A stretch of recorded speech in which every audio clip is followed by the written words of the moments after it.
Madame Bovary, Part 1. Chapter 3. One morning old Rouault brought Charles the money for setting his leg, 75 francs in 40 sou pieces. And a turkey. He had heard of his loss, and consoled him as well as he could.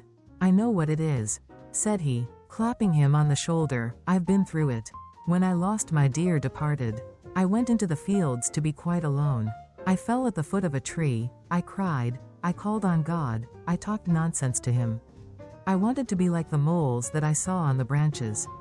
Their insides swarming with worms. Dead, and an end of it.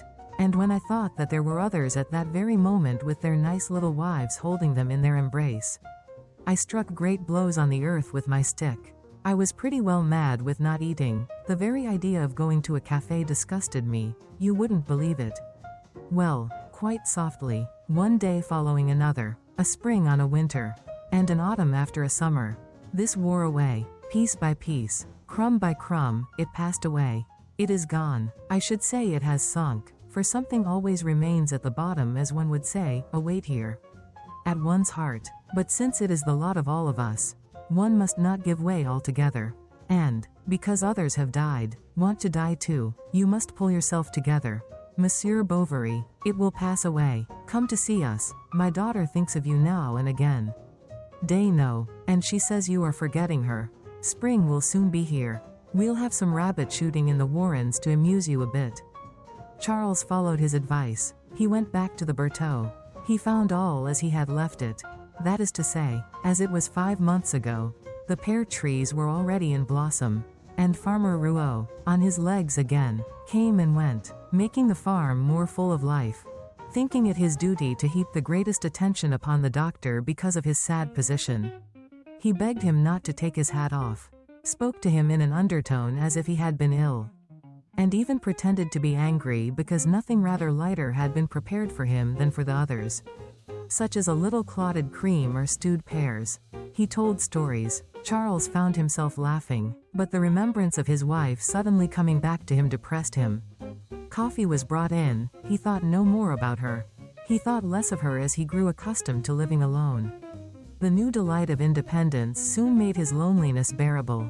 He could now change his meal times, go in or out without explanation, and when he was very tired stretch himself at full length on his bed. So he nursed and coddled himself and accepted the consolations that were offered him. On the other hand, the death of his wife had not served him ill in his business, since for a month people had been saying, "The poor young man, what a loss." His name had been talked about. His practice had increased, and moreover, he could go to the Bertaux just as he liked. He had an aimless hope, and was vaguely happy. He thought himself better looking as he brushed his whiskers before the looking-glass. One day he got there about 3 o'clock. Everybody was in the fields. He went into the kitchen, but did not at once catch sight of Emma. The outside shutters were closed. Through the chinks of the wood the sun sent across the flooring long fine rays that were broken at the corners of the furniture and trembled along the ceiling. Some flies on the table were crawling up the glasses that had been used, and buzzing as they drowned themselves in the dregs of the cider. The daylight that came in by the chimney made velvet of the soot at the back of the fireplace, and touched with blue the cold cinders. Between the window and the hearth Emma was sewing. She wore no fichu. He could see small drops of perspiration on her bare shoulders. After the fashion of country folks, she asked him to have something to drink. He said no. She insisted, and at last laughingly offered to have a glass of liqueur with him. So she went to fetch a bottle of curacao from the cupboard, reached down 2 small glasses, filled one to the brim, poured scarcely anything into the other, and, after having clinked glasses, carried hers to her mouth. As it was almost empty she bent back to drink, her head thrown back, her lips pouting, her neck on the strain. She laughed at getting none of it, while with the tip of her tongue passing between her small teeth she licked drop by drop the bottom of her glass. She sat down again and took up her work. A white cotton stocking she was darning. She worked with her head bent down. She did not speak. Nor did Charles. The air coming in under the door blew a little dust over the flags. He watched it drift along, and heard nothing but the throbbing in his head and the faint clucking of a hen that had laid an egg in the yard. Emma from time to time cooled her cheeks with the palms of her hands. and cooled these again on the knobs of the huge fire dogs. She complained of suffering since the beginning of the season from giddiness. She asked if sea baths would do her any good. She began talking of her convent. Charles of his school. Words came to them. They went up into her bedroom. She showed him her old music books, the little prizes she had won, and the oak leaf crowns left at the bottom of a cupboard. She spoke to him, too, of her mother, of the country, and even showed him the bed in the garden where, on the first Friday of every month, she gathered flowers to put on her mother's tomb. But the gardener they had never knew anything about it. Servants are so stupid. She would have dearly liked, if only for the winter, to live in town, although the length of the fine days made the country perhaps even more wearisome in the summer. And, according to what she was saying, her voice was clear, sharp, or, on a sudden all languor, drawn out in modulations that ended almost in murmurs as she spoke to herself.